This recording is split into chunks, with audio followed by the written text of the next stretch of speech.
All right, Jimmy said to give it 3 seconds. I gave it 5. Hard hat time. Let's go. Hard hat time. Look, I can't even feel this. This is after a Game 3 win. This is how you feel. Hard hat. 3-0 series lead for the Boston Celtics. None They of came you to work tonight. They came to work on a Saturday night, and John, we came to work on a Saturday night. Let's get into it. None of you pessimists believed this was possible, but here are the haters. Celtics. The haters have no watching anymore. The haters have no place on this show. Okay, we don't want you here. We don't want you. We don't want you here. Go take the off. Naysayers, okay? get them out of here. Get them out of here. Okay, the Dudleys, the Bobbies, these freaking negative Nancys. The Bobby Mannings. They won't make it. They won't even make an appearance tonight after a game like this. Only we will. Only the true believers will.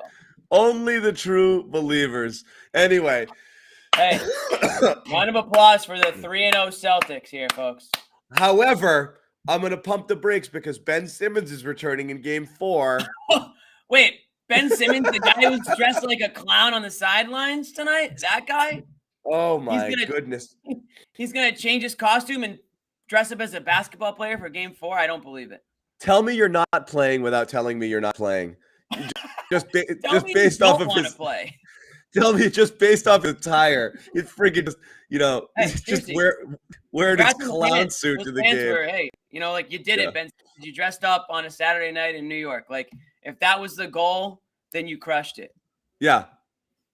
But the Celtics came to play, and they took care of business. And as Sherrod Blakely so eloquently said after Game 2, they snatched their souls tonight. The Brooklyn Nets, as we know them, are dead and gone. They're dead. It's just a matter of semantics at this point. It's a matter of time. The Brooklyn Nets. Blake Griffin did everything he could to revive the Nets in the fourth quarter, but Jaylen Brown had other plans. And I said on Twitter, we officially have to talk about Jaylen Brown tonight, and we just did. So we're good. We're good. We're good. That's all we need. So shout out to Jaylen Brown and shout out to the Boston Celtics. I will say, someone tweeted that, when you get those Ben Simmons moments, like you're a Nets team and something like that happens, he plays with energy. He ties up Jason Tatum, a couple good hustle plays, knocks down those threes. Stuff like that normally is game changing, and it turns the series or it turns the game. But every single time that they did that, the Celtics responded, primarily Jaylen. So, that was it. I mean, so they had the answer.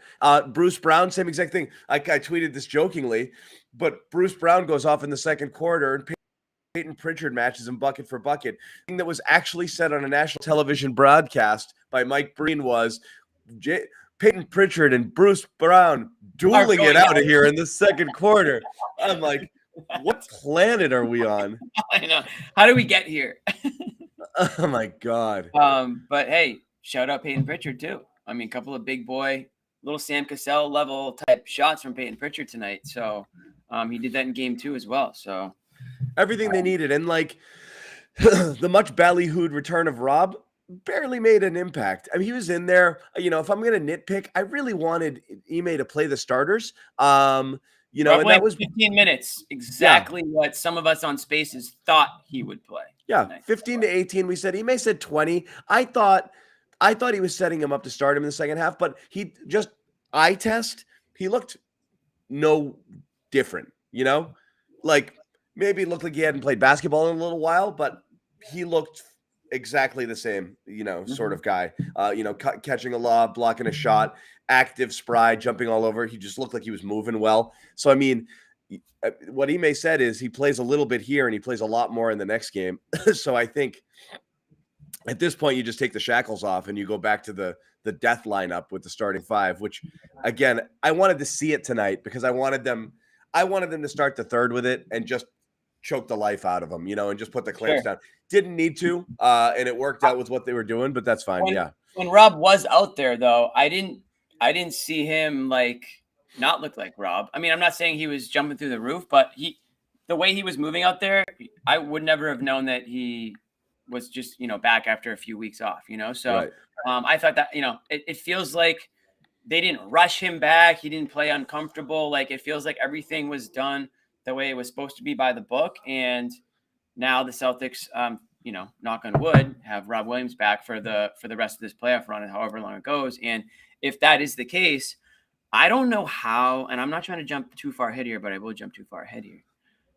Based on the way the East looks right now, I don't know how you can pick against the Celtics all the way into the NBA Finals. And then we can talk about that at another time. But the way that things are shaking out with, the Bucks have, Middleton's down for a bit. The Sixers, Embiid's got this, thumb issue. I think there's like other teams are like the luck is going the other way for other teams right now. So it feels like the Celtics, and again, I'm knocking on wood. I want people to know I'm knocking on wood this whole time because I don't want to be blamed for this. It feels like the Celtics, after a few years of bad luck, I'm knocking on wood as I say this. It feels like they have some luck going, the luck of the Irish, if you will, going in their direction right now. That's all I'm going to say about it. I'm not going to bring it up again. I'm just going to say that's the way it feels over the last couple of days. Gotcha. Just updating the people at home. We have Sherrod Blakely, Bobby Manning, Josue Pavon, all hanging out in Brooklyn. Sherrod's going to jump on in a couple of minutes. Bobby and Josue are in the locker rooms right now talking to the players. They'll jump on here. We told Bobby he's got to get his ass onto this show a hell of a lot sooner than he did in game 2. There's a lot of people clamoring for Bobby and Josue. Josue got there sooner than Bobby, so we'll give him a pass. But these guys better get their asses into their seats and get on the show and give us Sherrod. We'll give him a break because he started the show with me. He put up with me for about 45 minutes straight without those guys. So we'll give him a little pass. But those guys better get onto the show sooner than later because we have a lot to discuss. There's a lot to discuss. I don't even want to start getting deep into stuff. We're just kind of like glossing over some of the the headlines here, but there is a ton to discuss. Kevin Durant look indecisive. The clamps down on him. He's just not aggressive right now. Kyrie. Kevin Durant's thinking about.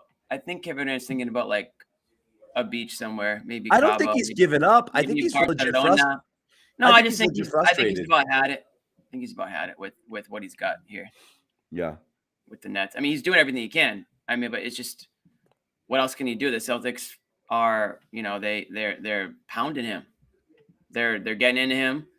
Durant's not getting enough help that he needs. Bruce Brown, credit to him, he's doing everything he can, but the Nets just aren't talented enough to overcome what the Celtics are doing.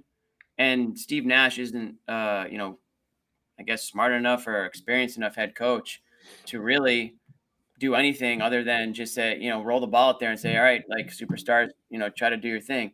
I mean, hell, Kyrie Irving didn't even think they needed a coach last year. And here they are begging Steve Nash to, figure out why Ime Udoka has all the answers to the test. And he doesn't have anything to, he has no answer to that.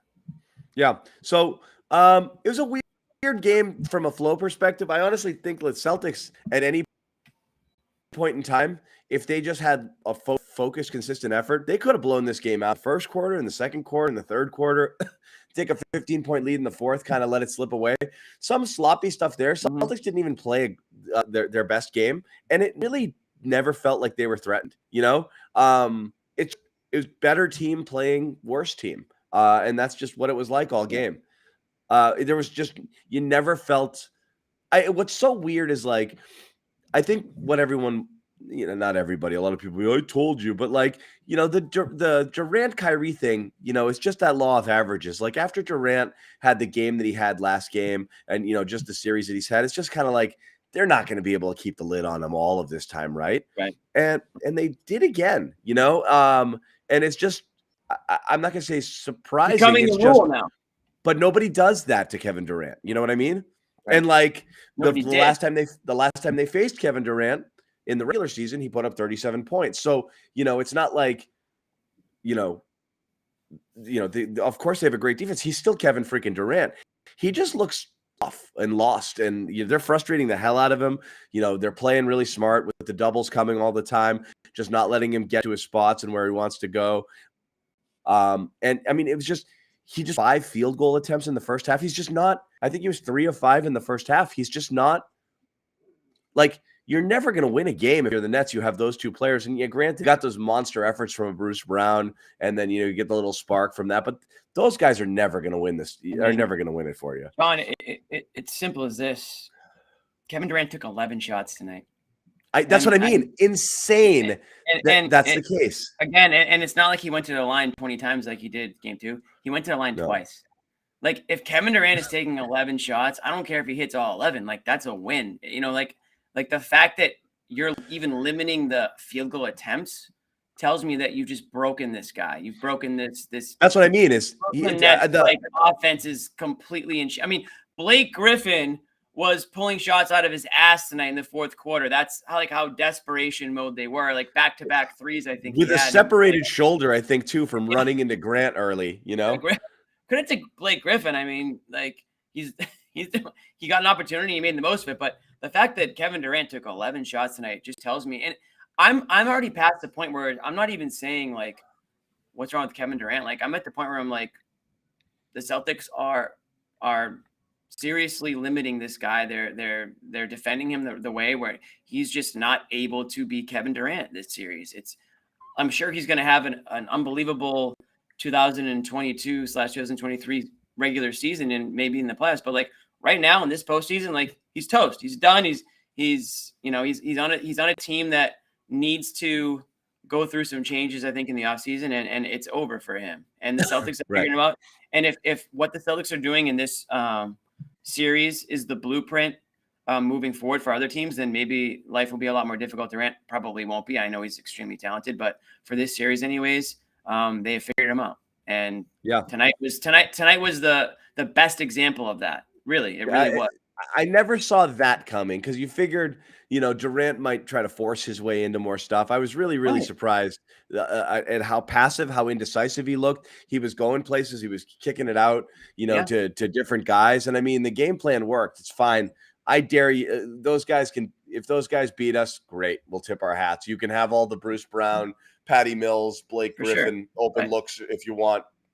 And that's about it. And if not for unforced turnovers by the Celtics, I know Brooklyn turned it over more times, but the Celtics also create pressure. Brooklyn creates none. Celtics gave it away without any defensive pressure too many times, and then just let up a bunch of really lazy offensive rebounds.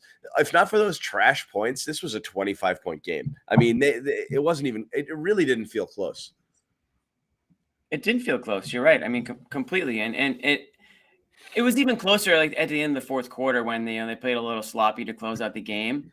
It just felt like even when the Nets climbed a little bit back into it, Celtics would, like Jaylen Brown, whoever it was, Tatum, they just did what they needed to do to pull away again. It felt like they were in control for the majority of this game, and this was a different vibe than the first two games, obviously, because in the first two games they needed to come back in the second half. It felt like the Nets kind of, especially in game 2, they set the tone early on. It was a Celtics comeback and sort of wake up and play harder than them in the second half. But tonight it was pretty much from start to finish. They had a nice little lead, and I know the Nets made it a nice little comeback in the second quarter to end it into the second half. But again, it didn't ever, like you said, John, it didn't really ever feel like the Celtics were in trouble or that they were going to blow this game and the Nets were going to come back and make this a series. And then in that fourth quarter, I never once was like, oh, here come the Nets. It just felt like credit to Jaylen Brown. Credit to Jaylen Brown. He was going toe to toe with Blake for a minute there, but he just they just took on this, I don't know, this attitude, this mentality where it's like they're going to win this game. They're going to keep this lead at a healthy distance, and they closed it out. And that's, I think the dagger shot was with about 3-4 minutes left in the game. That was it. Yeah, Rob is at the podium. That always makes us happy. He looks happy, and he's saying that he feels good. Happy and healthy. Yeah, happy and healthy and smiling, and felt great in his game. And again, this is just scratching the surface here in terms of his contributions. And again, didn't even really get to see him out with the full starters. He wasn't worried about the knee, it looks like he said. Yeah. So all good things from Leonard Williams. Part of this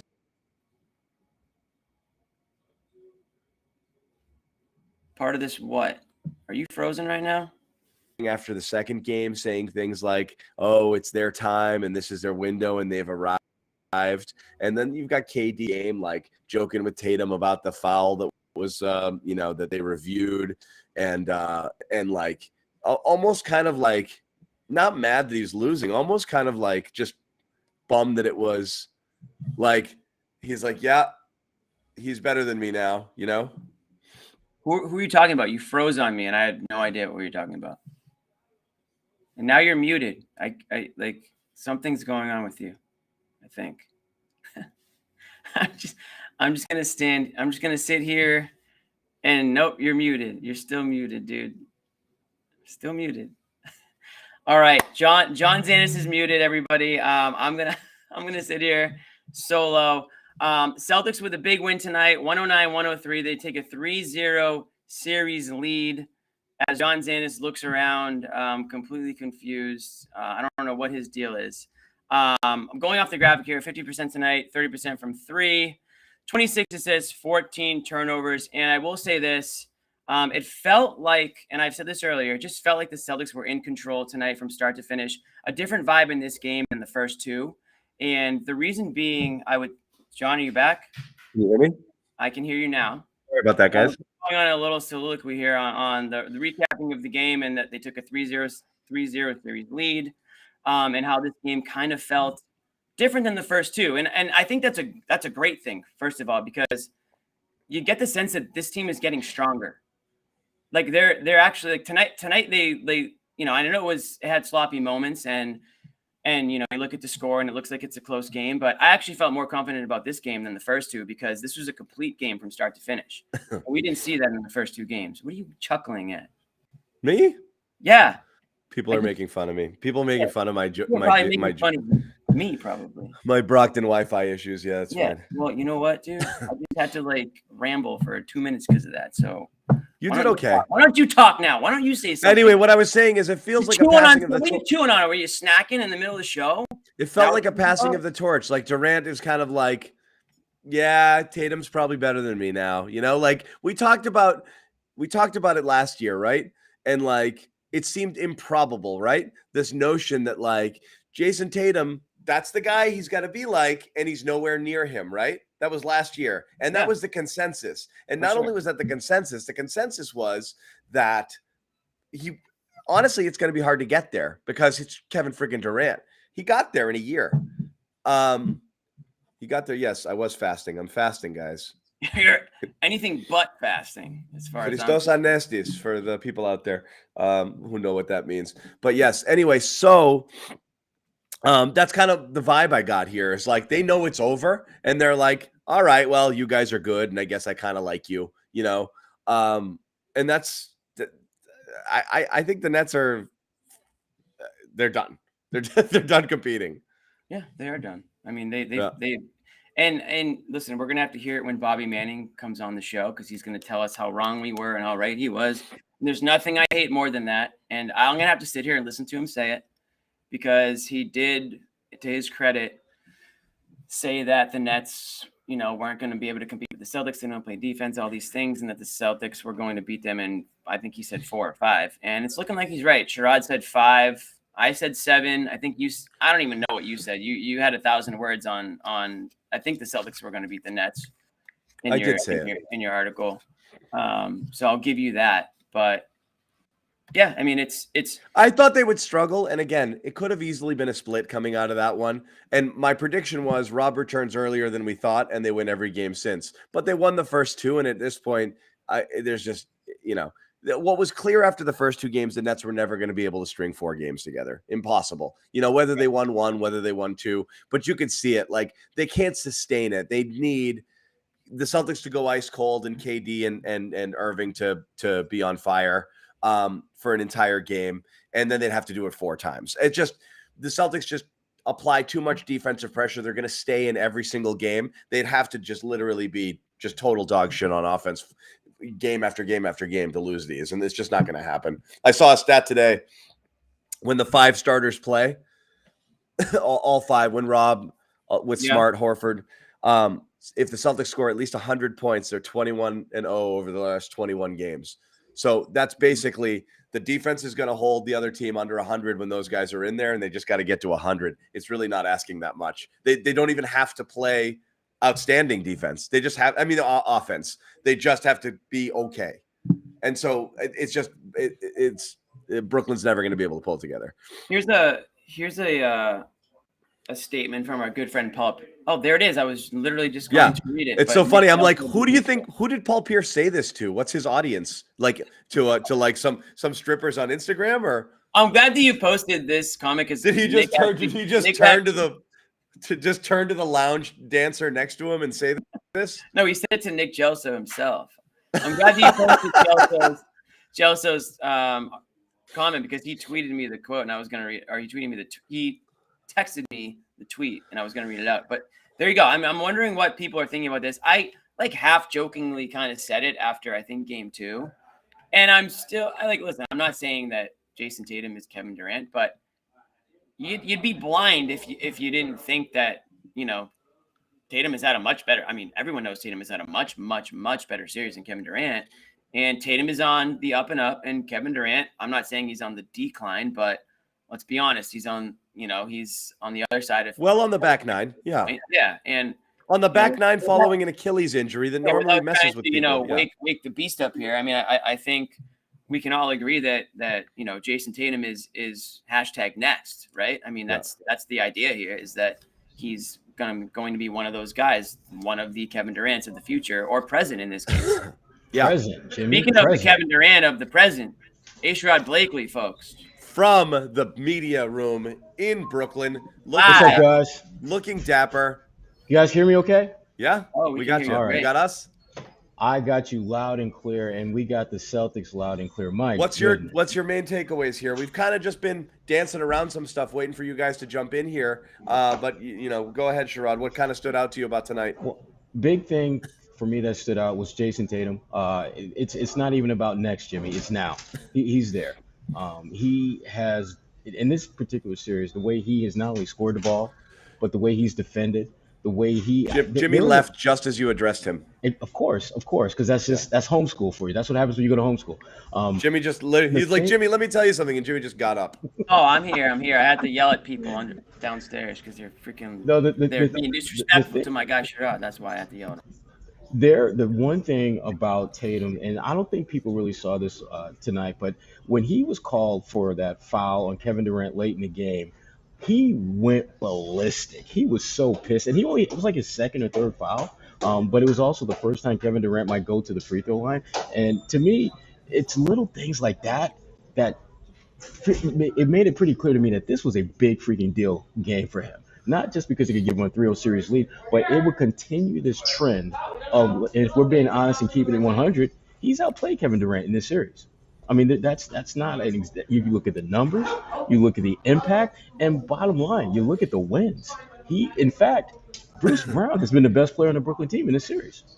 Not just outplayed, Sherrod. That's what we talked about is at the beginning. Jimmy and I were just saying this at the end of last year. We talked about, and when they'd faced a guy like Kevin Durant, you'd say, like, that's if the Celtics are going to get somewhere, Tatum's got to be that guy. And a lot of us were like, that's almost impossible. That's asking maybe too much for him.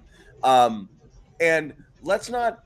I know right now you watch Durant struggle and people will say things like he's been playing 15 years. He's getting a little older, X, Y, Z. This guy was in the thick of the MVP race before he got hurt, and honestly would be a first-team All-NBA player if he doesn't get hurt. Very likely this year. So He was still playing all-world level basketball most of the year. Right.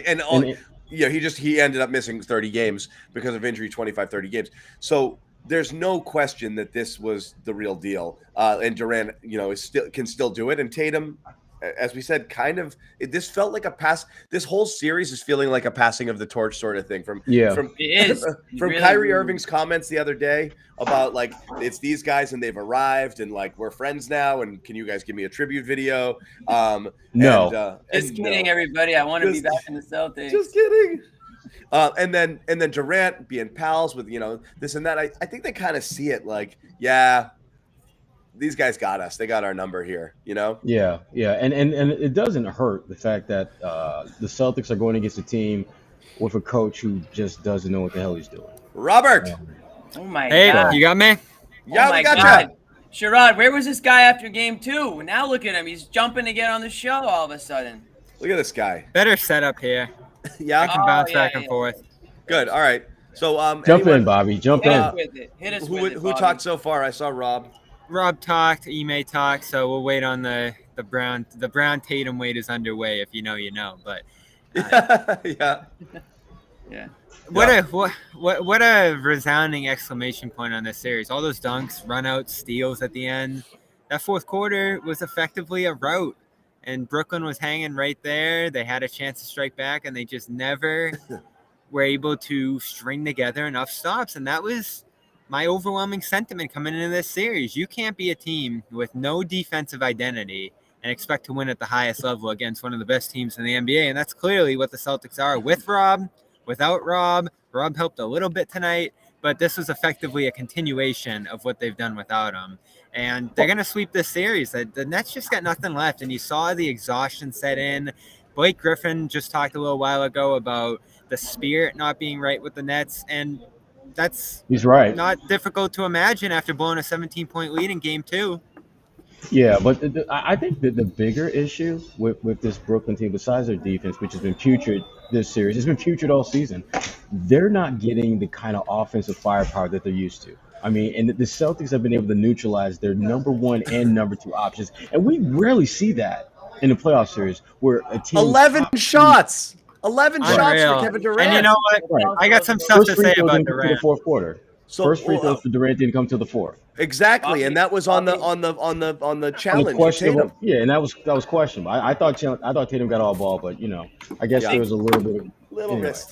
Everyone wanted the high five, but it was a little here. Anyway, Bobby, what's your Durant I theory? think Bobby wants to go ether on Durant right now. Is that He's true? he's about to say some stuff. He's about to go Nas on Durant. The first 2 games, I think you can credit Boston and being physical, laying into them, tightening up the lane, all the different stuff we've talked about. He was passive tonight. He was passive, My Lord, but indecisive was he out too. of the game. Yep, just completely out of the action. Dumping off to Brown whenever the pressure came, tentative, and with no real confidence in his shot too. When the crowd formed around him, he looked like he lacked confidence, and that's the first time I can really ever say that about him. I don't think I can ever in his career point to a moment where he looked like this. And it was bad in games 1 and 2. It somehow got worse here. And I thought he was just passive's the word. Deferring to Bruce Brown, Nick Claxton. He looked like someone who was just mentally defeated.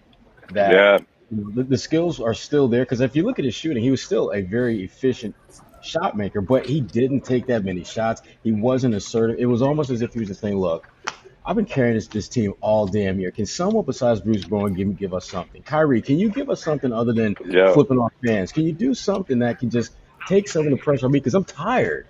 And he looked like someone who was just mentally fatigued. Yeah. That's spot on, Sherrod. That's spot on. It felt like he had the body language of someone that was like, make it worth it. You know what I mean? Like put me in the position to close this out or actually win a game. But until we reach that point, I'm gonna just be not just passive, but sort of like almost reluctant in a way. I mean, he did pick his spots when he wanted to attack, but I felt like he wasn't forcing the issue. He just wasn't the playoff Durant. You know what I mean? Like I just felt like he wasn't out for the kill like he typically is. Like one of the greatest scoring. Durant. He wasn't regular season Durant. Yeah. Preseason Durant. I don't even think this was an exhibition season. Yeah. Exactly. 11 shots. No, for real. I mean, he has quarters where he takes more than that many shots. Exactly. Let alone a game. It was, But let me tell you right now, though. 8 attempts? Yeah. He's still one of the best players pound for pound on the planet. Don't let this series fool you. He's still a badass man out there. But it's crazy. But he's got enough heart for this one, though. Like, does he have enough heart to I mean, look, he almost single-handedly got them through Milwaukee last year with Harden on one leg, and Kyrie had rolled his ankle, so he was out, and he just took it. He said, "Get on my, jump on my back, boys," and he played. So we saw it I mean, Right.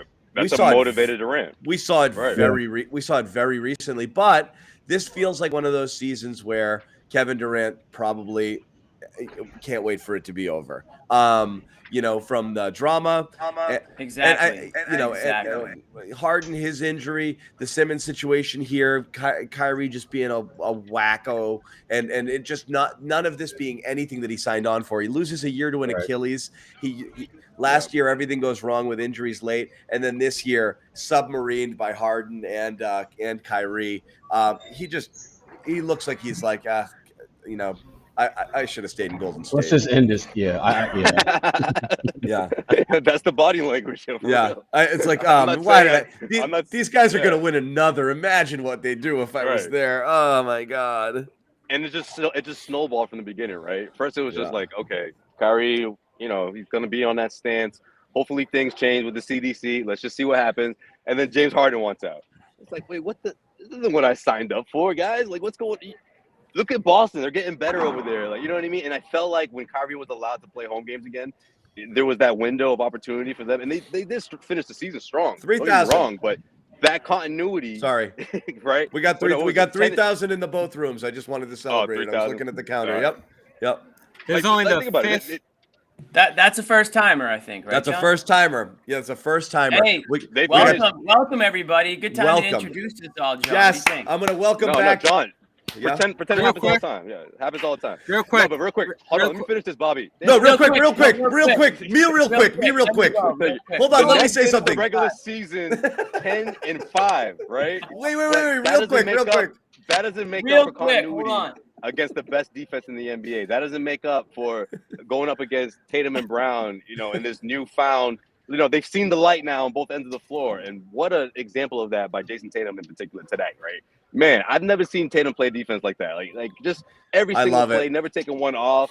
Like, I asked Ime about it. Ime was just like, well, yeah, he's been doing that all season long. I'm just like, yeah, but, something's changed in the last couple of weeks. And I thought tonight in Game 3 was the best example. It really was. Yeah, not just because he had 6 steals either. It's just defense. He was just everywhere, man. This is like strange. Go ahead, Bobby. It went to the next level because he's playing a listless team that's sloppy, that isn't connected, that has no and he discipline. Smells it. He knows it. He knows the vibes. All over he knows them. the vibes. Yeah. I mean, you saw Brown drop a pass at one point. Like, it was just a mess. And, after a 2-0 series lead formed after blowing a 17-point lead, this is why I started to talk about sweep.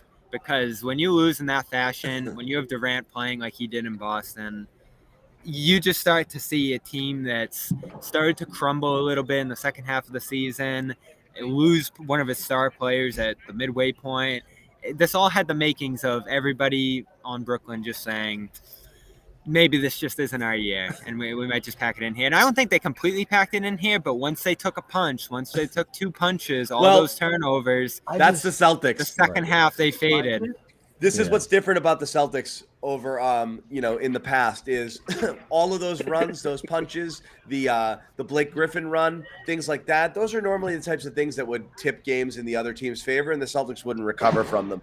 Every single time the Nets have something for them, they come right back. Every time the Nets got it to 3 or 4, Celtics pushed it right back to 9, and Nash is calling a timeout. Every time they have an answer, and that's the best part. And in fact, if they didn't get casual sometimes when they were at 10, 11, 12 points, they could have pushed this thing into the 20-point realm and cruised a little bit. They did get a little passive. Their offense broke down a little. They took some sloppy shots. They were careless with the ball. But they could have, they had an answer for everything the Nets did. That's got to be demoralizing too. You're Brooklyn, you think you're coming back, and then boom, Brown just goes off there during those Blake Griffin minutes. That was sick. That was like a Cantor stint, I said. He made a few threes, but look what's happening on the other end. And the Celtics were like, please keep shooting. The next time he got it after he made 2 threes, every Celtic was like, they backed up like 15 feet. They're like, go again. We've all been in those rec league games where it's like, no, this dude, just give him the ball and just please go in. Just don't do anything about that. Yeah. By the way, only the 5th time Durant took 11 shots or fewer this season. Crazy. Yeah, I mean, we said it off the top, Bobby. I mean, the fact that it's the attempts that tell the story. I mean, the fact that they're at a point now where they're even preventing Durant from even getting shots off is unbelievable. Yeah. I think some of it's the Celtics, some of it's them. Do you think Ben Simmons should have dressed differently tonight? Yeah. I don't have a shot.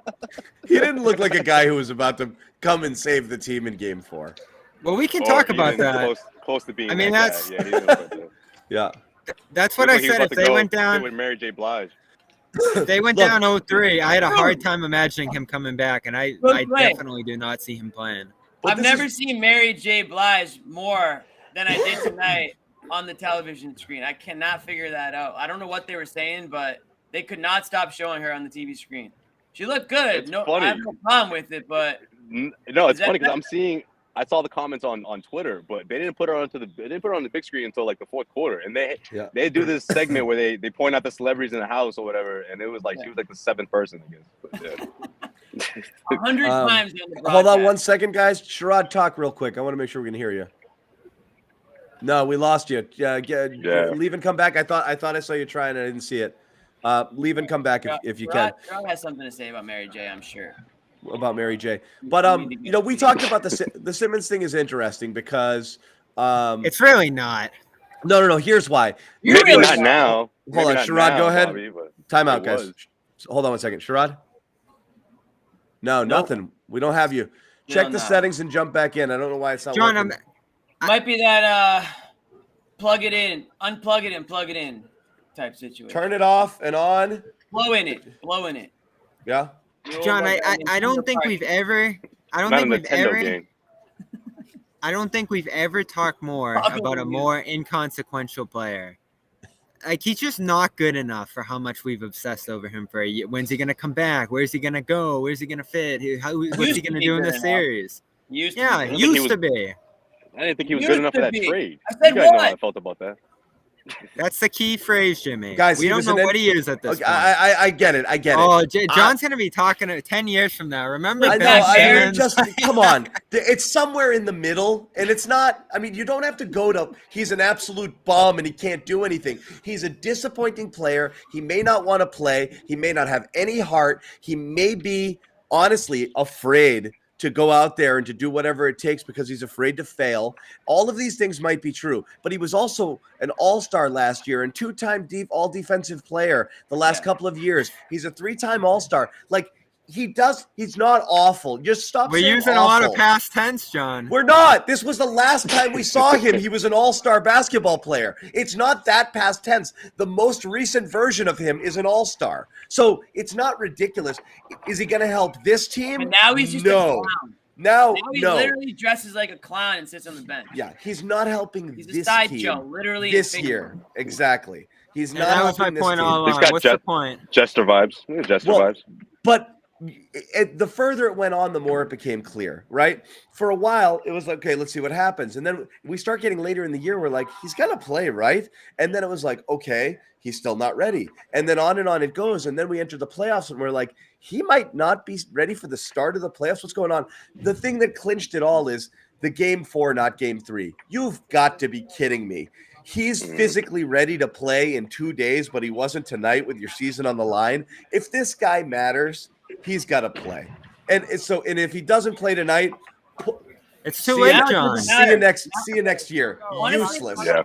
Useless. Yeah. You're not going to throw him into this. Basically, an exhibition. It might be good for him to get some burn. It's a meaningless game. In that sense, you might as well throw him out there and see if he can still dribble the ball a little bit because it's a meaningless game. I mean, even if the Nets win it, I mean, we're just, it's semantics at this point. It's just a matter of time. Josue, I think you were. The whole thing is a disaster. The Nets front office should be all collectively be fired, every single one of them, for how they screwed up this season. Seriously, it's colossal failure on the Nets front office part. You traded James Harden, and I know that there were issues internally with Harden and everything, but you literally traded him away, and you traded for a player who never played for you. When they made that trade, we all thought that both teams were going to be better because I did. Because let's try Sherrod again. Perfect. Hold on. Time out. Sherrod. I got to see if he works. Okay, we don't have him. Sherrod, we still don't have you. Nothing. Gotta try a different browser. You might have to try a different browser or just check the settings. Input. Make sure your Maybe like the mute button. make sure the microphone isn't on the output. Yo, Microphone's mute got to be on the input. Jimmy, go ahead. Sorry, I just want to see if we can get Sherrod back. No, you're good. I want to get Sherrod back just as much as anybody does. Yeah, Sherrod, you're gonna have to leave and come back. I don't know what's going on here. That's weird. We had you before. Jimmy, go ahead. Finish. No, I mean, talking about the Nets front office, I just feel like if that happened in Boston, we would all have their heads. I mean, we would say, how could you screw up this season? You had a championship caliber roster.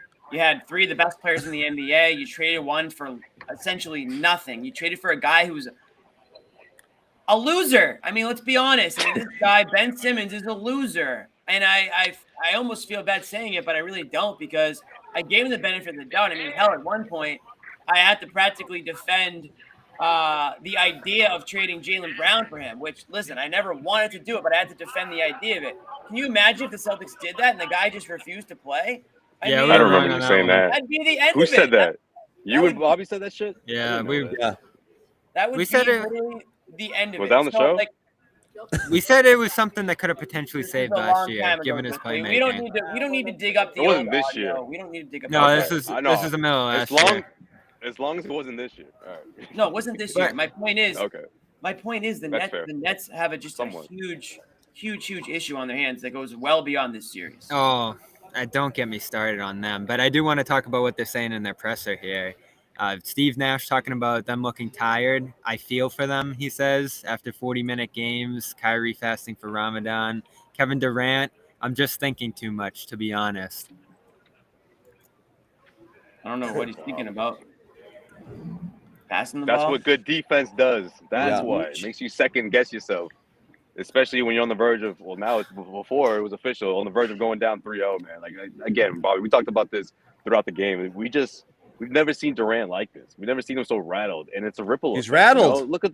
Look at the performance you got from Bruce Brown. I mean, you got guys that, like, look, I know, you know, they're missing the Joe Harris and, you know, the those other role players that used to step up, but like the old Durant would have taken that and would have just been more composed, more focused. I felt like if you get the same performance from the other guys, from the role players in game 1, there's no way you would see Durant like this. Or even in game 2, I just feel like he sort of sees what the future has in store for this team. And he's like, well, if you guys put ourselves in a position for me to attack in the fourth quarter, then I'll do it. But until that happens, until I see it, I mean, I'm just going to go with the flow here. And I just feel like he was just going through the motions, you know.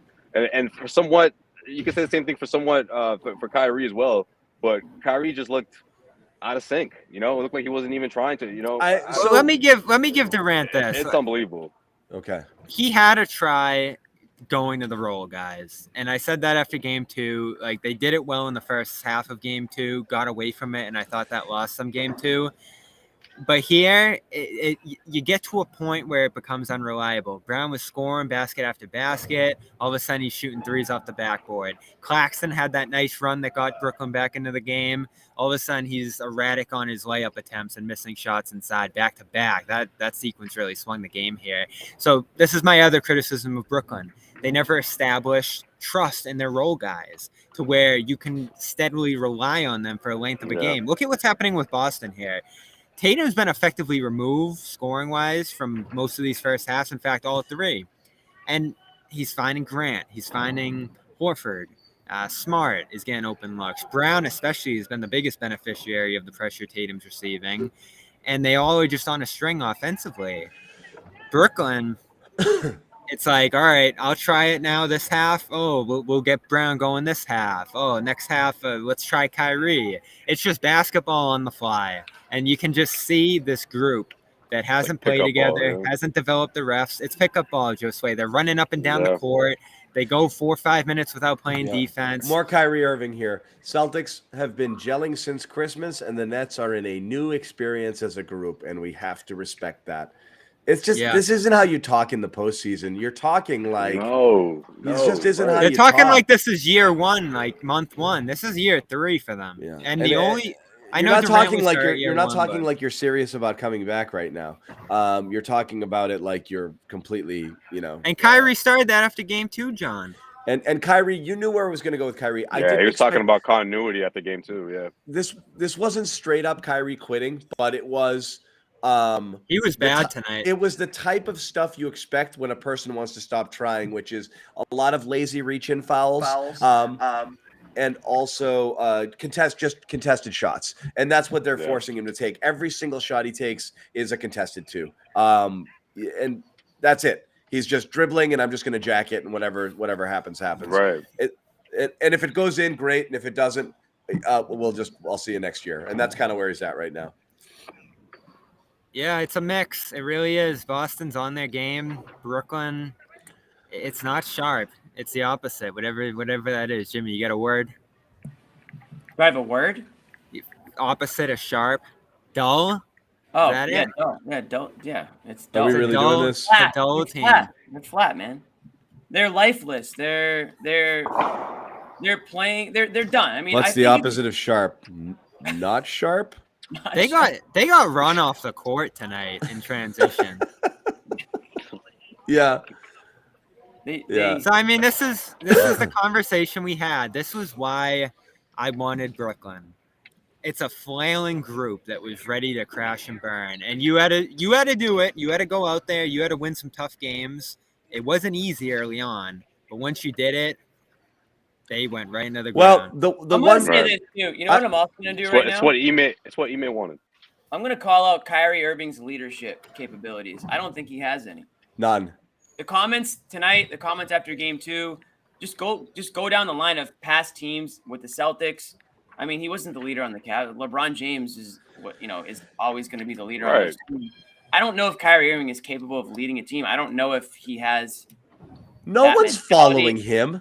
Nobody's following. I don't think. One of the biggest mistakes. How does anything he said after game 2 or tonight? How is that something that anybody on your team wants to hear? How is that rallying the troops? How is that making the guys believe that you can win or you can make a comeback? It's not. Like, this guy is so not anything capable of leading a team or leading a group of people. And he didn't show up, Jimmy. He didn't show up for the season. He didn't show up. Yeah, I mean, yeah, you're right. I mean, not only what he's saying right now, but the fact that he literally didn't play for the majority of the season.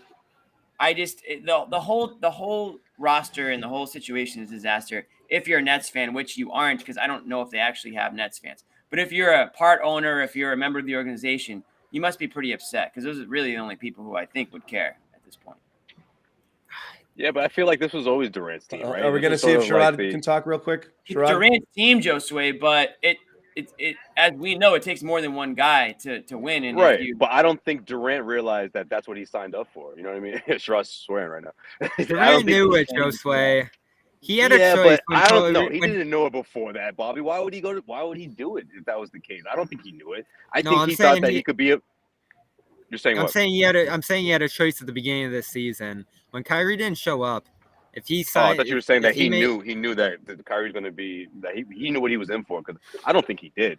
I think he thought it as, if I take him under my wing, things will be different. You know what I mean? Maybe we get a third piece, but that's enough. And then I can prove to everyone that I don't need to join a super team to win a championship. It's the same narrative that LeBron did when he went back to Cleveland, and ironically, it was Kyrie as his right hand man next to Kevin Love. I know we obsess about Kyrie, and everyone's like, why do you talk about Kyrie? Because he's interesting. He's good theater. He's a story with this team. And he's a story because he's the reason that this team absolutely collapsed and fell apart. He's the reason James Harden, who was going to hold his nose and see if he could make it work because they thought they'd win a championship, was like, nah, I'm all set. I'm out of here. He's the reason. You're really not getting vaxxed? All right, I'm yeah, no, seriously. But I'll give him the vax. That's what he said. He's moved the goalposts like 100 times. We don't need a coach. We're being out coached. Okay. We're a veteran team here and we just manage ourselves. We can do whatever.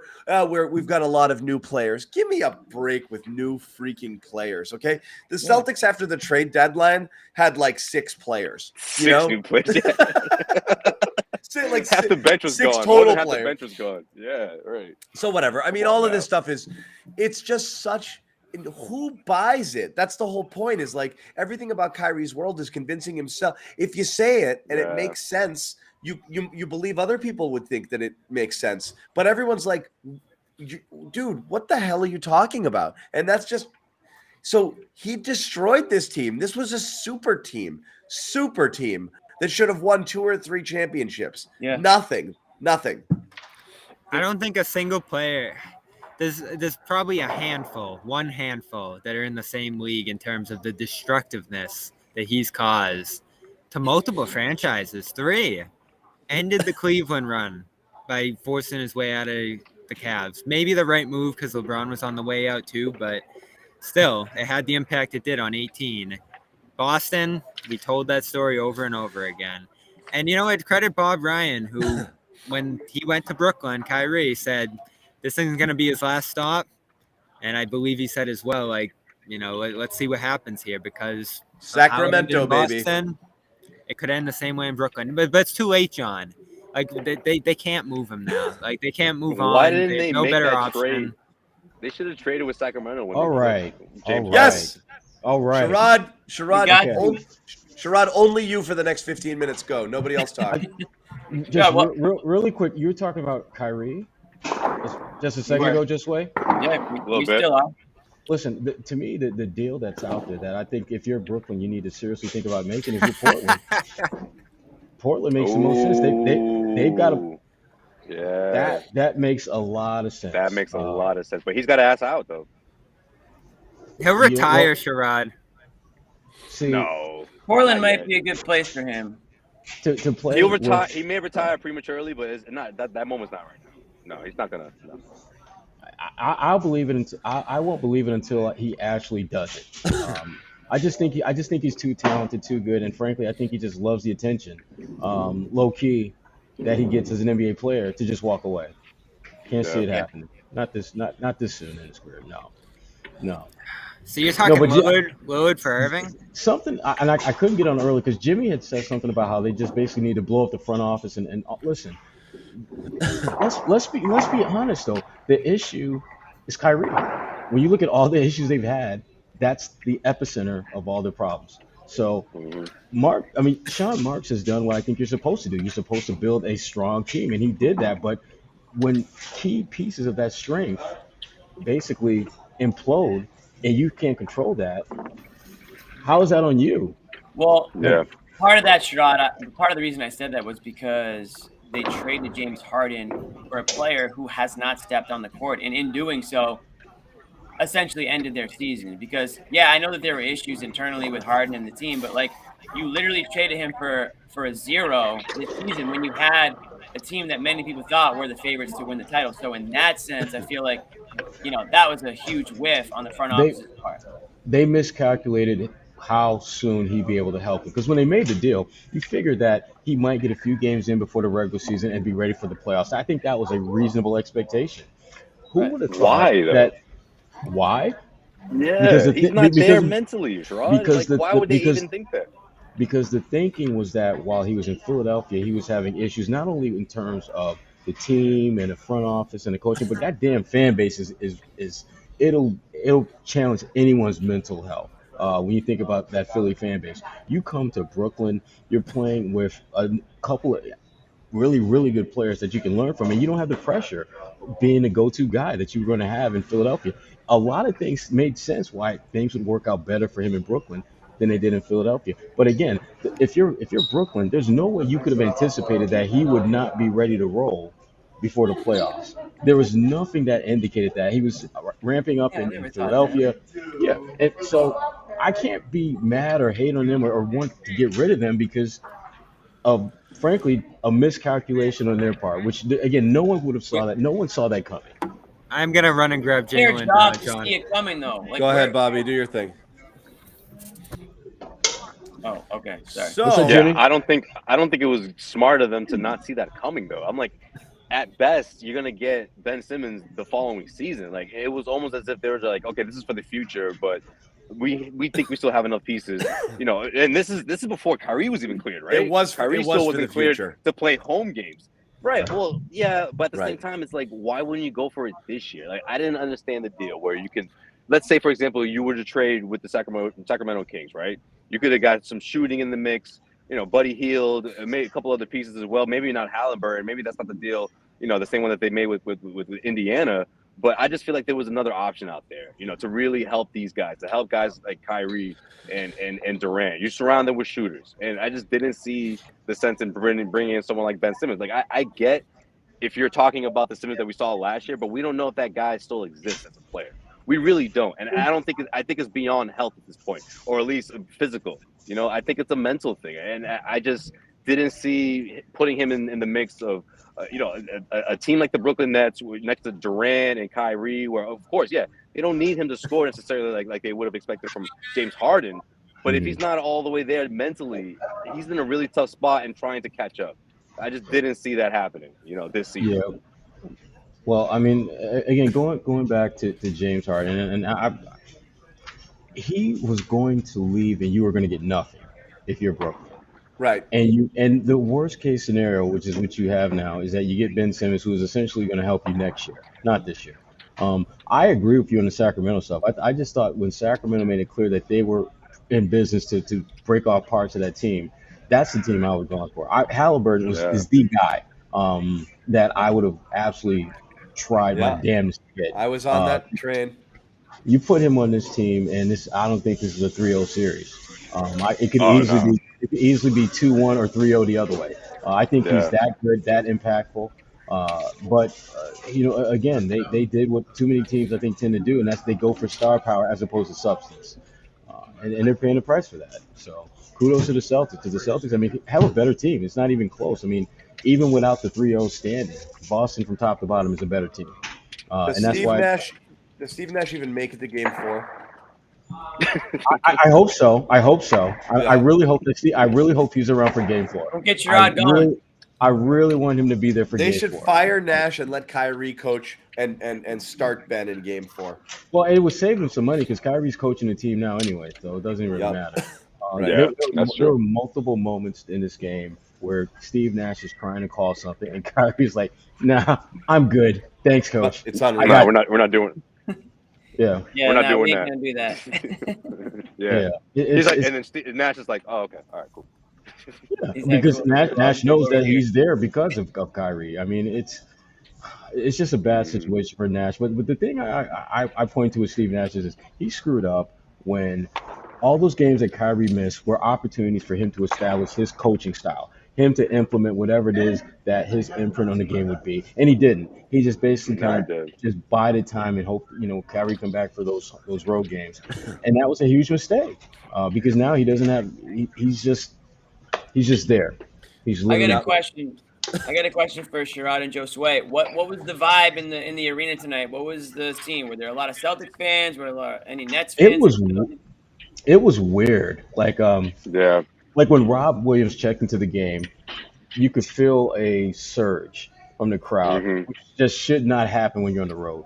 And when he left the game, there was a similar surge. It felt people were on their feet, Sherrod. Celtics fans, obviously, but I thought it was funny because you look, it was just like you see it was like a bar. The people who were standing were obviously Celtics fans, the ones that weren't, but they were loud enough. The applause were loud enough that did you guys pick it up on TV? Like it sounded loud enough in here that you could feel it. You could feel things about to change a bit. Yeah, the energy was about to shift. You could feel. And I felt like when he first checked out, the same, not as strong, but you sort of heard those applauses as well on his way out. Yeah, and I wouldn't call it 50-50, but it was a good chunk of. I would say, it will be for next game. Yeah, you think it was 50-50, Sherrod? It might have been. I'd say it was 60-40 Brooklyn. I think a little bit next more game, the Brooklyn fans are going to be opting out of those tickets. Man, they was talking a lot of shit when I was heading down for they're going to be selling those Game 4 tickets to any Celtics fan out there willing to take them. Yeah. It was weird because even there were moments where they would have the Brooklyn chant, like Brooklyn, and then it was followed by Boston. It mixed in there, and it was just it was weird to just have that happen in a game like this. So. Yeah. So they thought they're going to see. They didn't think they're going to get a win. That's what it was. Brooklyn thought they were going to win. So, I mean, at this point, I don't think there's a person out there who thinks Nets can steal one, and if they do, I don't think it matters. But ain't going to steal 4. Yeah, they're not going to steal 4 at this point, but you really do want to lock it up here if you can. I'll quibble with one thing. I thought for sure I thought Rob was going to play 20 minutes, what Ime had said. And when he only played 7 in the first half, I thought for sure they were going to come out with that starting unit in the third quarter, and then bring them back later and maybe go 6 minutes and 6 minutes, and that would be his 20. And it didn't happen. And I was a little bummed about it because we never got to see we never saw the starting 5 once tonight. You know what? I'm cool with what Ime did, and I'm going to tell you why. Okay. Ime has figured out that I don't need to empty my really quality bullets on this team. I can go with the stuff that is okay for us, but not our best stuff. To me, it's like a pitcher that has like a 98, 99 mile an hour fastball, but you can strike these SOBs out with your 87, 88, 89 mile an hour pitch. Yeah, you don't need to send the heat. Yeah. Why would you send your heat when you don't need to get them out with your heat? That's, to me. I just want to see them again. Because, we'll see we know why, John. We know Rob's your boy. We get it. No, I wanted to see the starting lineup badly. You got to feel encouraged about what you saw. No? Yeah. I mean, he was a little out of sync on offense a bit, but, defensively, I feel like he was there. At least he was bouncy, the alley-oop and the 2 blocks, on Andre Drummond. Man, that was vicious. Yeah, the one on Drummond at the rim was like, that's Rob. And he had a couple of low-key plays that kind of, I thought kind of symbolized what he does. Like, Rob switched out at one point on a player, I think it was KD, and KD made a pass, and it led to a turnover, and that led to a layup the other end. And even though Rob doesn't statistically get any credit for that, his ability to switch and not get beat forced a turnover, which led to a bucket. It's little things like that he brings to the table that, again, that's why they have the best defense in the NBA. Yeah. Yeah, you could see him. He was lurking, and they know he's there. It makes a difference. He's, Yeah, it does. So it does make a difference, huh, John? It does make a difference, Steve Nash. It does indeed. He's just long. He's just long. So what happens if Ben Simmons returns and the Nets win 4? Will Bobby change his mind about Simmons? No. No. Would he do it? No, I don't think he will. No. You don't think he'd do the Bobby 180? He might do the Bobby 180. Bobby's going to take a very long victory lap on that one, so we'll have to probably let him have that. But I'm done talking about Ben Simmons. I'm done talking about a guy who just refuses to play basketball. I don't think so. Let's predictions. Does he play Game 4? I say no. I say no. Based on what I saw tonight, no. He just wants to dress up. He wants to play dress up. I'm saying no. And be in New York City. That's all. Listen, that outfit that he had on today was so clownish. Clown show. It was like the biggest clown outfit has worn. And again, I thought he was going to the fish show down the road. He looked like the Joker. He looks like the Joker out there. He looks like I said a jester. He looks like a jester. Joker. Where is the Joker? Yeah, it's kind of ironic because his whole time in Brooklyn has been a joke.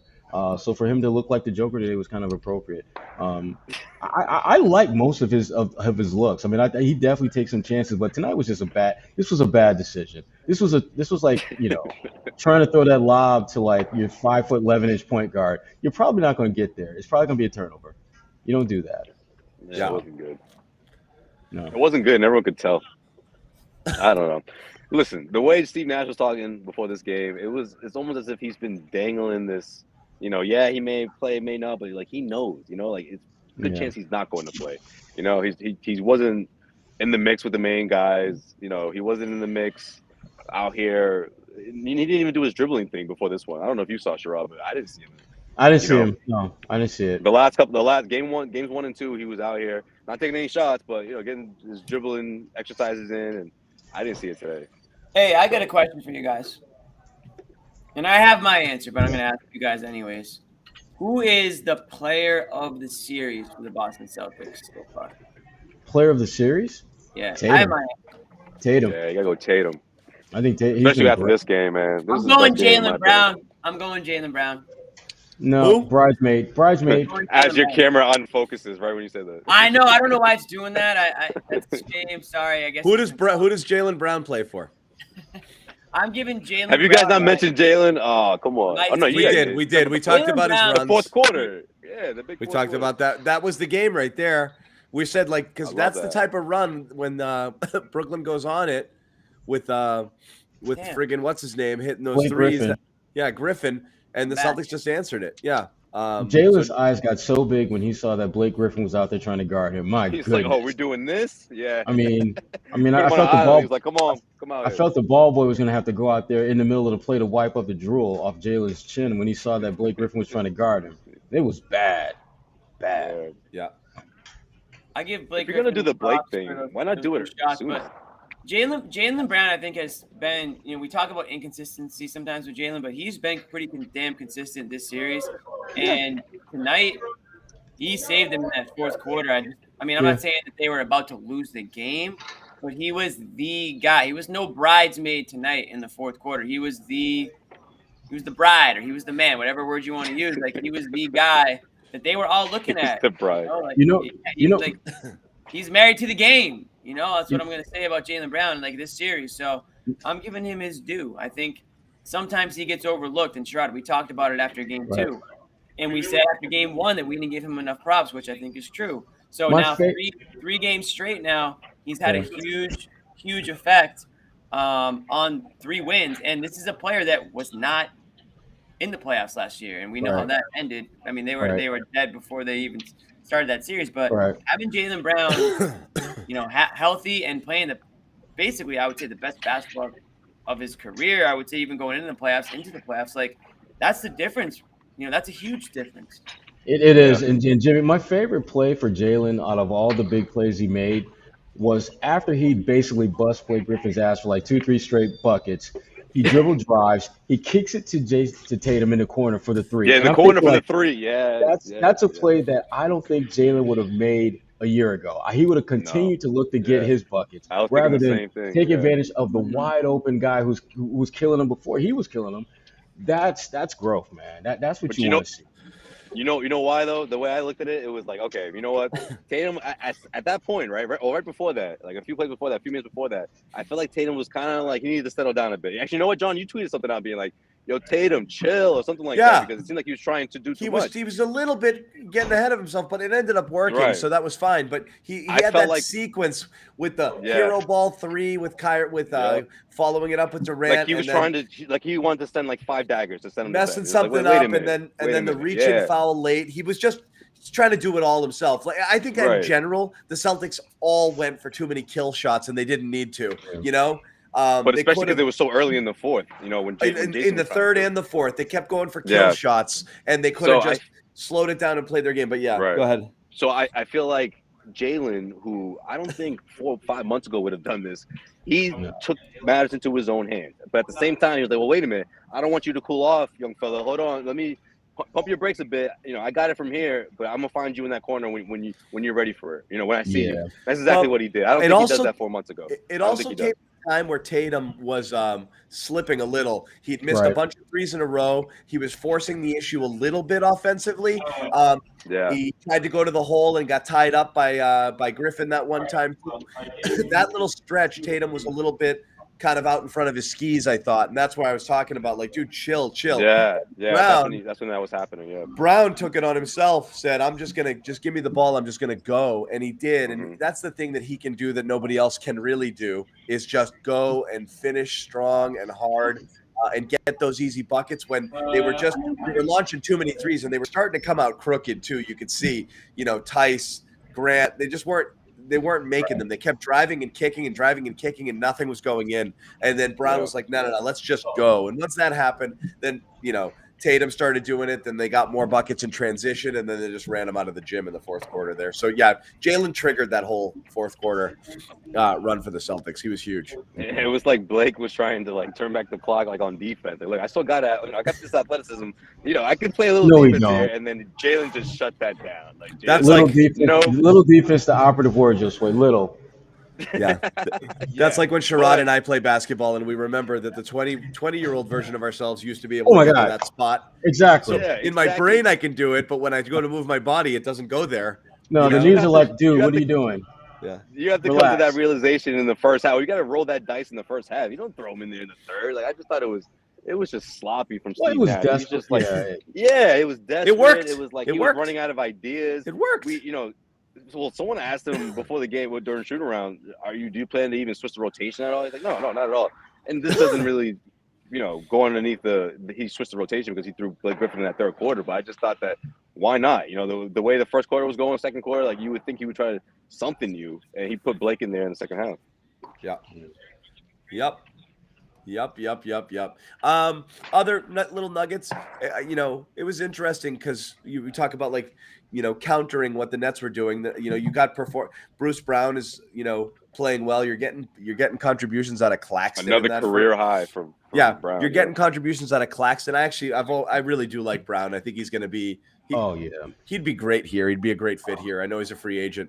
But anyway, come on home. Come back to Boston. Come on back. The Celtics countered. You got great first halves from Pritchard and Grant, kind of going punch for punch there, while the Stars were kind of still getting their feet wet a little bit. So that was huge, from those guys. Pritchard's hitting. Pritchard stuff is nasty. Listen, the ankles are still swollen on a couple of Nets players. That I mean, wow. I didn't think he had that in his bag. That was impressive. I love that. That's 91 points at the Y right there. That's where you hone those skills. For real. Yeah, and then you have Derek White, who doesn't buckets in a hurry. Derek White doesn't play anymore, apparently. John, we don't talk about that. Okay? 14 Come on, minutes. he had the football pass. Yeah, the football pass. Thank you, Josue. He had the football pass. And he had a great touchdown. He was on the boards. That pass was worth a first-round pick by itself. Everything else is just crazy. Nice pass. They're really shrinking that bench in the third quarter. In the second half. Tice also kind of went away a little bit. Heavy Grant minutes in that second half as well. We're gonna see Tice kind of fall back, fade back, shadows, which is okay. Because Rob's as he should. Yeah, he's done his job. He's done his job in this series. Now it's time to get Rob back into the flow. So he has done his job. Serviceable. Rob came back. Thank you for your service. Now have a seat. Rob came back a little sooner than we thought. Everything is good here. Again, we're gonna. That's huge. I mean, that's huge for the second round, whoever it is. I mean, if it is the Bucks, I mean, they're obviously a bigger team with with Giannis and no Middleton though. No Middleton for at least part of that series. Lopez though. Chicago, I mean, they get some bangers down series tied now. Listen, the Middleton loss is massive. Because we know he's a Celtics killer. He's a Celtics. Thank you. He's a Celtics killer. He's just a huge Celtics killer. So, I love Chris Middleton though. I love watching him play though. Because every player who was slow-footed, he gives you hope that you can play in the NBA. Because Chris has no speed. None at all. But damn it, he can shoot. He can make plays. So, anyway. He's probably Wally Zerbiak's favorite. They got to get past Chicago first. They got a big Bucks one tomorrow. Bulls is still 2-1, right? It's 2-1 Bucks. Yeah. Tomorrow's game 4, and that's a huge. That's a massive game 4. If the Philly series was on the Celtics schedule and Philly was only up 2-0 when Embiid got hurt and not 3, they'd be in deep trouble right now because Embiid might be effed up for the rest of the year. Here. Yeah, that's massive for them. That's bad. I guess a lot tonight. It feels like everything's breaking for the Celtics, man. It is. Not that it's like a guaranteed, but right, Sherrod? It feels like everything's breaking for them. Like knock on wood. The basketball gods were like, oh, you didn't see? They didn't try to skip out on Brooklyn. Now look at them. You know what I mean? Like they're getting blessed. Exactly. I hate that. I don't buy it. Come on. John's not superstitious. I don't buy that at all, but it doesn't matter. You're right, though. You never know. You mean this organization wasn't paying for trading Isaiah for all those years? I mean, there are, I don't subscribe to that. If you want to talk about karma, what's going to happen is Toronto's going to advance to the conference finals, and the Celtics are going to have a problem. So you want to talk about basketball gods? That could happen too. Want to talk about basketball gods? Let's not go there, okay? We're down what, 3-1? It's 3-1, right? 3-1 now. So it's going to be hard. John, there's a difference between taking and winning to that spot. You know what I mean? So the as Nick Nurse said, they may be conflicted right now. As Nick Nurse said, something didn't take to that spot to face the Nets. 3-1 has happened, so they now have a chance. And they're playing the coach who has lost more 3-1 series leads than anyone in NBA history. Sherrod, come on.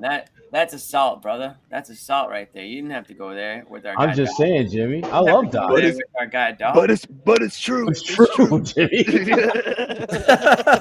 It may be Jimmy, true. But you didn't have I'm to glad go that you there, love me, Jimmy. man. I'm glad that you love me, but Jimmy, it's true, Jimmy. It's Jimmy, true. it's true, Jimmy. That's the Jimmy is record. right. He's right.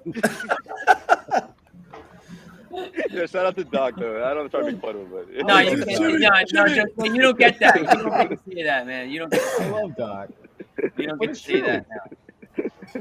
He's the 10th winningest coach in NBA history, but he's lost a lot of 3-1 series leads. Yeah. yeah, it's kind of his Don't lose the Kind of his 3-0, thing. Sherrod. That's like 1 of 1. That would, yeah. Bobby, what do you got on a post game there? We're gonna wrap after Yeah, your what Tatum post game said. report. What do you got?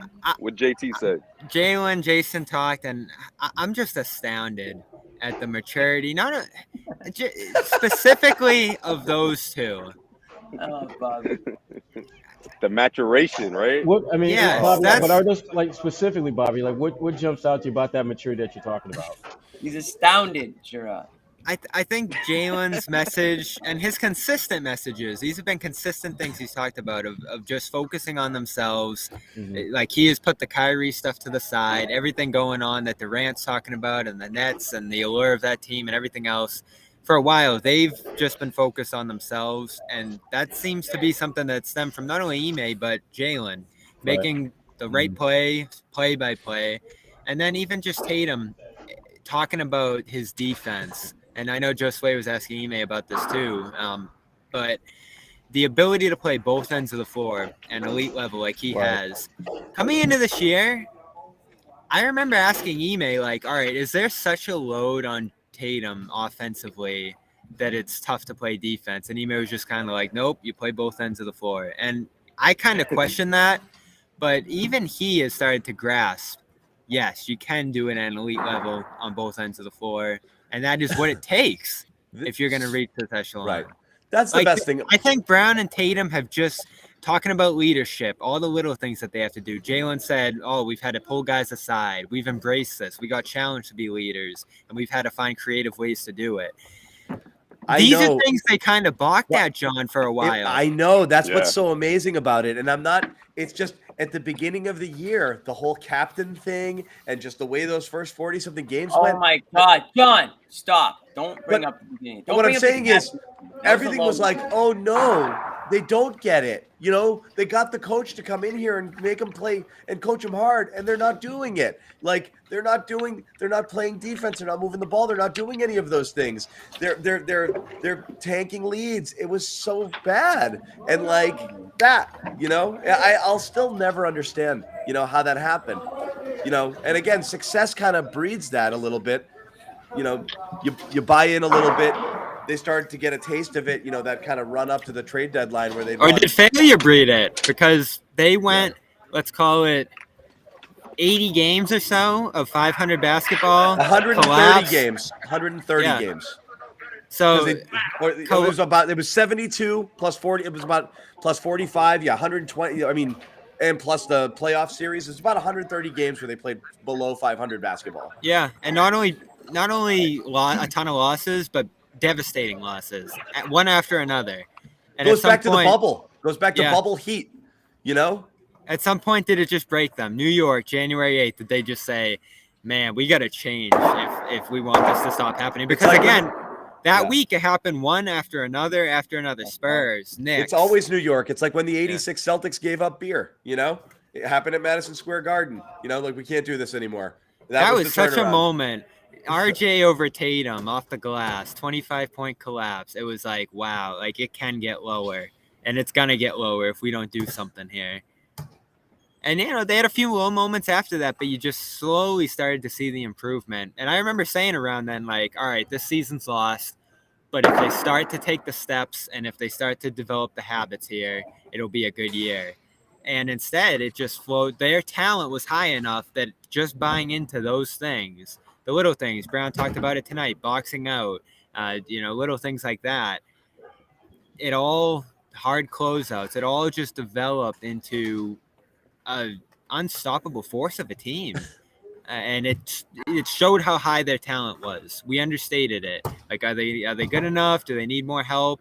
No, the 2 stars were good enough. They just need to play up to their abilities. And I love Tatum too tonight. A couple of questions about like, oh, do you think you've surpassed Durant? Oh, the MVP chance, and he's just like, I'm not thinking any of that. Yeah, I'm just thinking about the winning each game and making all the plays. As long as I make all NBA. Yeah, there was a time when that was kind of a fixation for him, and now you see him answering those different. Yeah, Bobby, last year. Would you say, Bobby, that this is the greatest basketball team of all time? So we didn't talk. He's answering it. He's thinking about it seriously. He's like, hold on. We didn't I talk. hate you, Jimmy. I hate you, Jimmy. I hate you. How much did you guys talk about Rob? Not enough, to be honest. Just a little. So that's the swing factor there. He looked. Yeah, I mean, he looked fine here, and it was still a ginormous plus. I mean, what was his plus minus in the end? The first half run, they built a double-digit lead in the first half run. The second half run didn't go as well, but his impact was immediate. How do you think he looked out there? You were there in person. He looks like Rob. He really does. Throwing down a lob, making the rotations defensively. He got inside on Bruce Brown once on one of those short roll attempts by Brown. This was the play where Blake kind of dropped the ball and Brown ran it back for a dunk. That was Rob, in my opinion, filling the lane and being an intimidating presence in there against Brown. Now, offensively, I think it's going to take a little while because timing and verticality and those sort of things are what get him buckets. And that's all off right now just from being out for so long. But in terms of just being a presence and a defensive force, I thought he was right back to who he was. It's limited, John. It's a very all you wanted to see was him play and not look scared and be able to move. Everything else is gravy. You're building towards something bigger. So you be a Sunday. No, you. It is. Yeah. It is. Yeah. All right. Give me those digits. Yo, what's up? What's up? What's up? Yeah. I'll see you later. Where you going? Y'all have no idea about Josue's game, y'all. I'm gonna just leave it right there. Yo, I'm a witness, by the way. No, don't just leave it like that. Speak on that, Sherrod. Josue, you really don't want me to do that, Josue. Where's the Josue banner? Yo, can you just pan, Josue, can you just pan that camera to like your left or your left a little bit? I thought I muted myself, but I guess I No. Hey. All right. Yeah. Sherrod not that far from me either. So I got a bunch of girls like, hey, ladies, just keep it down. Show's almost over. I guess the same thing going on over here. And by girls, he means like I had like 6%, so I got here just in time, and then. All right, end the show. End the show. Josue. Seven guys. He was in a flat with. Those are Jimmy's girls. Yeah. Keep it down. So Rob looked good. I'm still story of the game. Story of everything for me is the absolute destruction of the Nets and watching KD and I mean barring game one with Irving, but watching Kyrie and KD absolutely shit the bed on such a big stage here is so surprising and so interesting. They might get blown out, John, in game 4. Like they might bail out. We don't want to go to Boston. If the shots don't fall early, they're done. They're done. There's nothing about this Nets team that tells me they're gonna fight for a. And you know what? Do you guys think there's any chance Simmons plays? They should just play Simmons. No. Yeah. It would be a punishment. No. It would honestly be a punishment for Simmons. Durant should sit in a clown suit and let Simmons play 40 minutes tomorrow on Monday. Yeah. I mean, that's not what happened. You said Durant should. Okay. If he doesn't, Durant should. All right. I wonder if Simmons. I mean, is he even suited up for this team next year? I don't know what. I don't even want to talk about Simmons. I don't want to waste any more breath. Oh yeah, you said that like a half hour ago too. I don't want to. I'm done talking. I'm done talking about it. We've wasted a year. This probably ends on Monday. We'll be back here, and then we'll have a little break. After that. So again, thanks for joining us. We dug it. We're back in 2 days. There's no more 3 days off here for that game, and that might be it. Might be a little break after that. So. Anybody predicting this series comes back to Boston? No, it's over. It's over. It's I over. mean, I feel like it would be foolish to, based on what we've seen. I mean, originally, I thought this was gonna. I mean, hand up, I thought this was gonna be a series. I mean, I'm the first to admit it. We all did. Now that no, No I one mean, did. I feel like Bobby and Sherrod, like they called it a little bit more for the Celtics, which credit to you guys. I think Bobby was supremely confident, but also picked the Celtics in 7, which is insane. No, Yeah. I picked 6. Okay, I was like, "There's Yeah, no Bobby way the and I Celtics." took We all. I collected the picks. I have always. Sherrod was 6. I was 6. But I think we were all 6. We were all. I was We were all 7. we all said Sherrod was. Oh, I and thought Jimmy Sherrod went was 7. 5. Yeah. I thought Sherrod So was again, 5. That's what I thought. I wanted to go 5, but you guys convinced me to go 6. I really John didn't want to go was- 6 though. Sean was Celtics in 7. peer but pressure. Only if this and 6, that. and the 6. other I said thing 6. and- I but said only 6. Don't you with, hate when that Rob happens, coming Sherrod? back. It was I peer know. pressure. You also You got had trusted like, gut. you also had Nets up 2-1. And then Rob coming Fire. back, and then I was trying to be dramatic. Then Rob Yeah, comes back, and then they take off, and they win the next 3. That would have been fun. Good You did poetry. too much. You did too much. You did too You much. were a little was- scared, John. The people enjoyed it. But John did call Rob will be back. People He told did call that before anyone People called that. enjoyed The people enjoyed it. Okay, they like it, whether they know it or not. They like it. That's what Okay. I was telling Bobby today. He was like, "Man, I think John was the only one that was like legitimately thinking like the Nets." I'm like, "Yeah, but it's good. It's good for the show, you know." That's what the people We like. can't all say Celtics, right? Oh, You know, we need John! Boom! Yeah. Again, No, though, I they mean- were nothing to be scared of. And But But I the mean, viewers probably love to did. hate.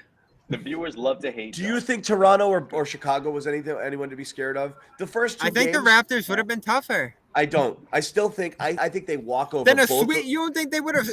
So they would have had a sweep. I the would have Raptors, predicted too. 4. Look, I thought this series would go a little longer. I would have Maybe. predicted 4 or 5 for Toronto or Chicago.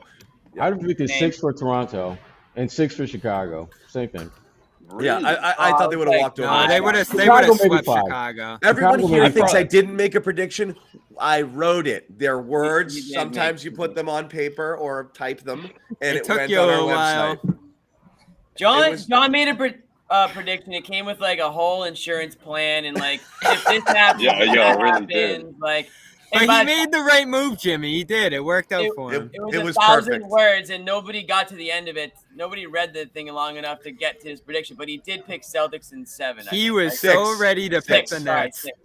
It was 6. It was But perfect. he did get smart at the end. It was perfect. It was Point perfect. But no, being- you know what we did? We underrated the Celtics. I don't think any of us expected them to play as well as they've done here because they have absolutely just smashed it Look. out of the ballpark. They've been amazing, especially on defense. How sharp and prepared were they from We the did. instant? But here's why, Bobby, and I'll stand by this. I believe that when Rob went out, the Celtics were in prove-it mode again, which is prove you can go in the playoffs against playoff caliber teams, and with this unit shorthanded, go and important minutes from guys like Grant and Pritchard, starting minutes from guys like Tice, prove that you're that much better than everybody else. The same team that was dominating people down the stretch. Prove that you don't need everybody there. Prove that the stuff that's plagued you, last season and in the playoffs, early part of this season, is gone.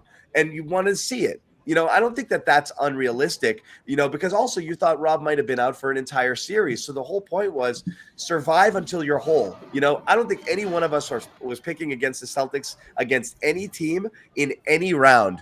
If there's no Rob injury down the stretch there, the way that they were stomping people, we were all on that train at that point. It was finals or bust. So this reset things a little bit. We saw a couple of games where you were, okay, that was a good team, and they didn't stand up to it. That wasn't great. How's that going to be in the playoffs? That's all that was. I don't think that's unrealistic. It's not having faith in them. It's we got to see it. They got to be able to do it without their big guy. Yeah, and they did. It's not crazy. Every other team's losing players, and granted, players that are more important, than Rob, just in terms of their production. But like anytime somebody else loses somebody, we're like, oh, they're screwed. But when Rob went out, everyone's like, they're fine. I don't understand that. When other teams lose guys, everyone's like, they should be an easy out in the second round now. People said they were fine. I think people were just hopeful that he wasn't going to be out for like long enough where they couldn't get by without And they started smashing teams, Jimmy. I know it was the Bulls and the Wizards, but they were looking like themselves pretty early on after the injury.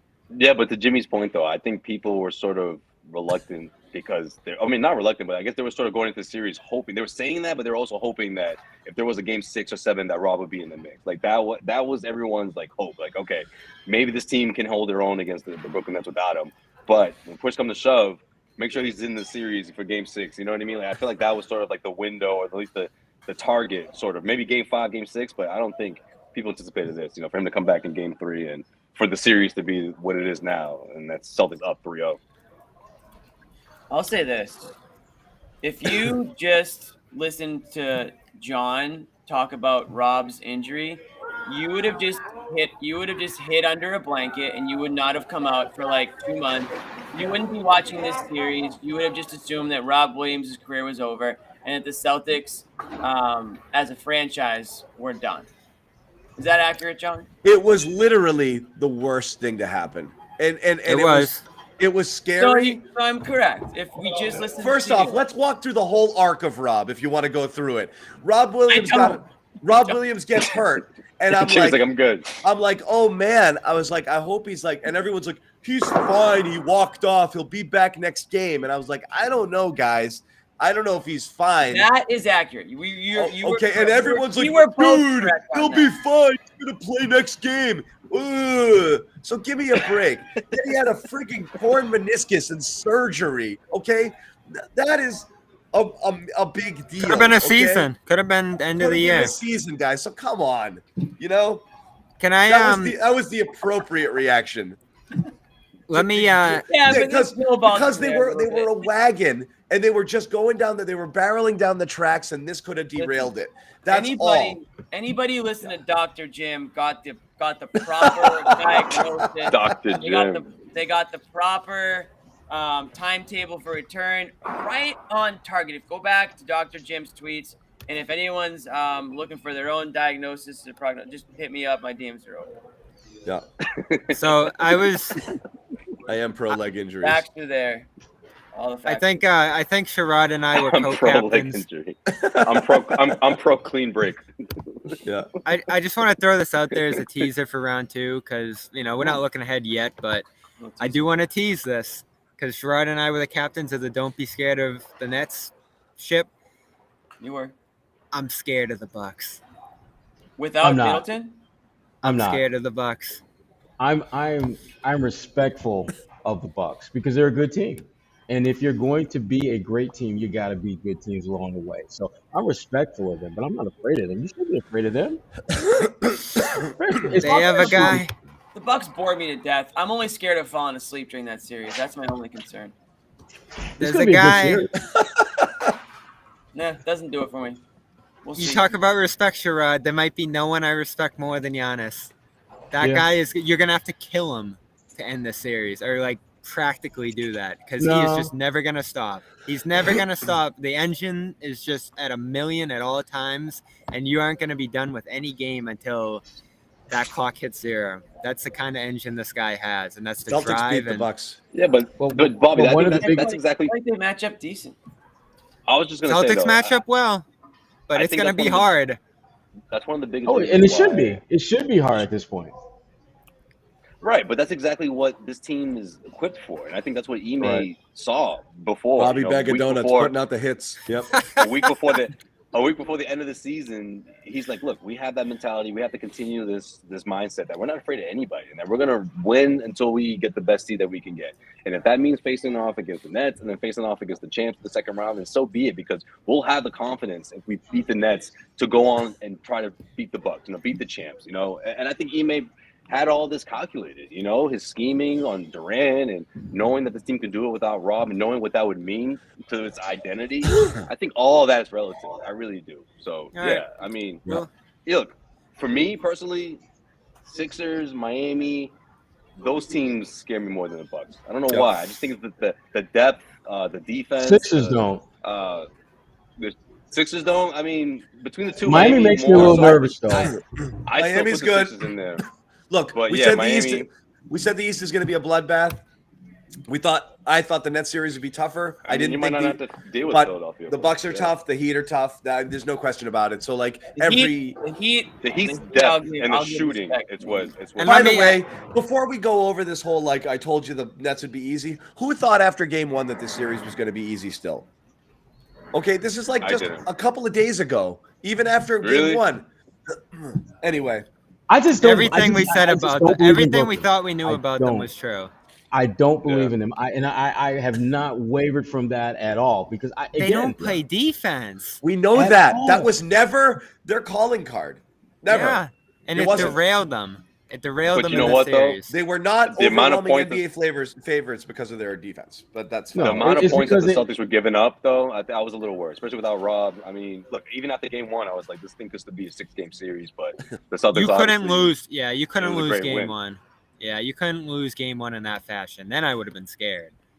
But they pulled it out, and it said a lot about how they did it. But yeah, I don't want to get too far into Milwaukee, but that was just my teaser. You know, that could have changed everything they lost. That could have. I agree. Little teaser. All right, guys. We're going to wrap it. Wrap it up. I got nothing. We got nothing. Nets On in the game. 7. On the game 4. Nets in 7. What you guys do? You guys swear or something? What's going on? No. Nets in 7. Sound like an abrupt ending. Yeah. No, we got to wrap it up because we'll just keep going. Okay. All right. Final thoughts. Who's got one? No. We have. We're not doing We've had final all our thoughts. Final thoughts. Good night. We'll see I have you a guys, game 4. No, last show Jimmy did that like 3 times with the final thought. I have a button here and I'm pressing it in 3, 2, 1.